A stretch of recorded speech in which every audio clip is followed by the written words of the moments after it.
Shalon. I am a stand-up comedian, Monique's oldest son. I guess I felt the need to make this video to just provide some context into this false narrative about her praying to the universe in order to reconcile our relationship or whatever the hell it is.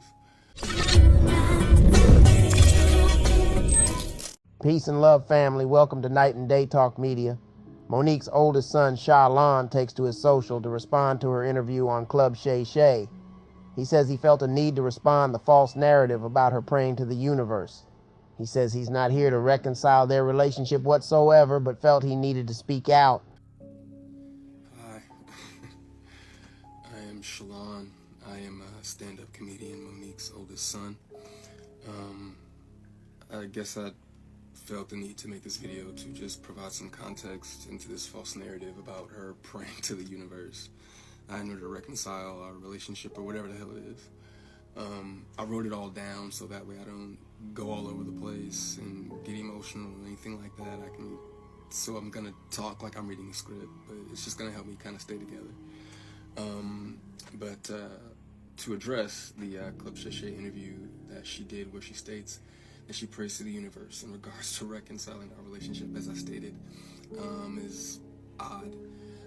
My mother and I both know that that is a very false narrative, and I would like to free her of having to continue telling that lie. Faith without work is dead, and neither one of us cares to put forth any effort to reconcile with the other. We are separate, as she put it, because she doesn't care to be my mother any more than I care to be her son.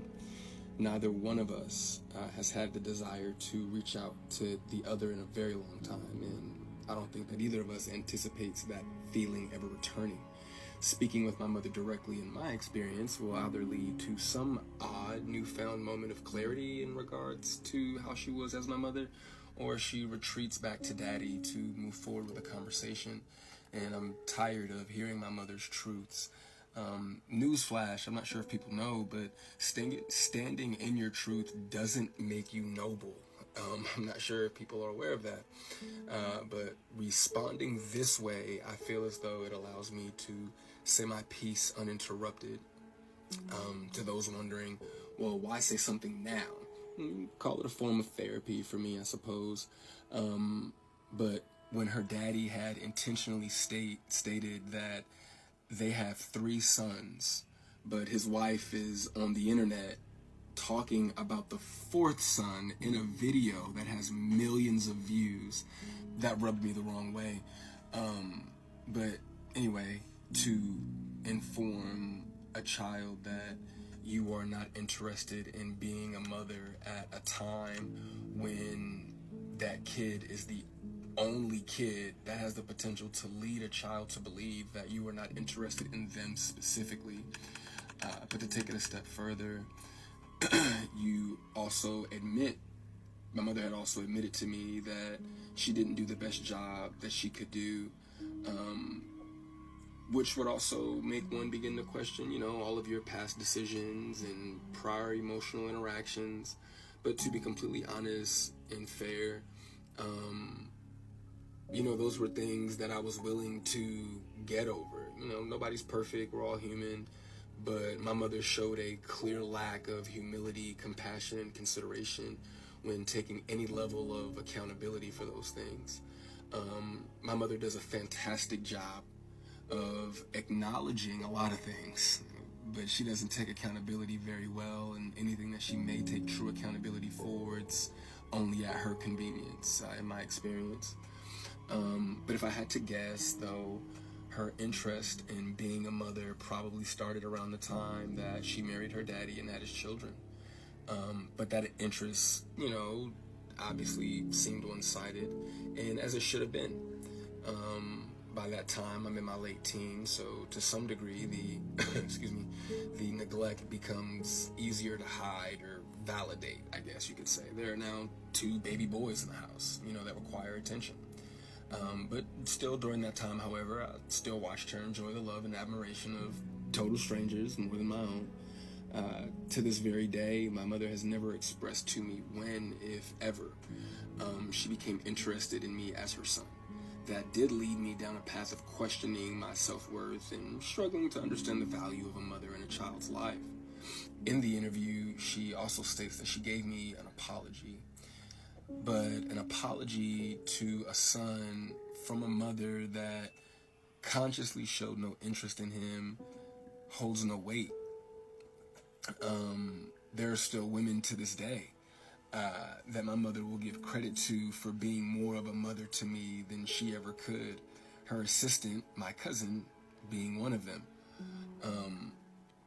Every time, though, that my mother would state that she was right here whenever I was ready, that ideology still blows my mind today, that a person could openly admit to being an uninterested, not put my best foot forward type of parent and be so self-centered that they still express to the kid, you have to come to me when you're ready. You got to come to me for us to make this right.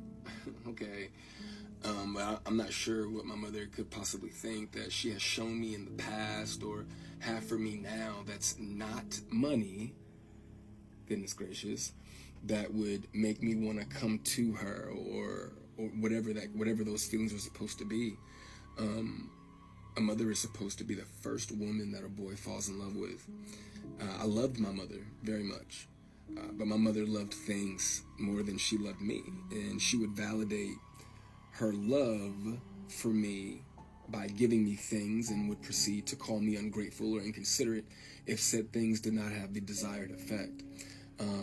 I couldn't imagine what it's like to be her, though, to ask God for what you want, and then he gives you what you need, though, only for you to ignore it and have the audacity to ask God for something else. And I'm glad I don't, I'm glad I didn't do that. And when he told you no, you went to the universe instead. By no means, though, do I want to give off any type of an impression that I am a victim of anything. It's not the case. As you can see, I'm smiling from ear to ear.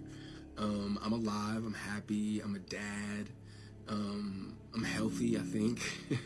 I drink a lot of water, I'm getting over a cold now. I still have my days just like everybody else. And, there were a few things that she did teach me along the way. I did learn how not to love from my mother. I also learned to make sure that I never lose so much of who I am that I have to validate it through another person. And though I feel as though, in hindsight, I think she did it reluctantly, I do appreciate my mother, for showing me what the top of the mountain looks like. You know what I'm saying? It did give me perspective on what hard work and dedication can get you, but I don't want something like that at the cost of giving up something that I created. I don't want it that bad. And speaking of creations, I genuinely, truly, I really did want my mother to have a relationship with my daughter. I even fought through those intrusive thoughts that were, if she wasn't interested in you, what makes you think she's going to be interested in your kid? But it took my mother no time at all to prove that those intrusive thoughts were correct. But what I can say, good for her, the universe did, bless her with three other sons. And God willing, I'm sure that all three of them are adults now. So I'm sure that one of them, God willing, if not all three of them, will make her the grandmother that she wants to be.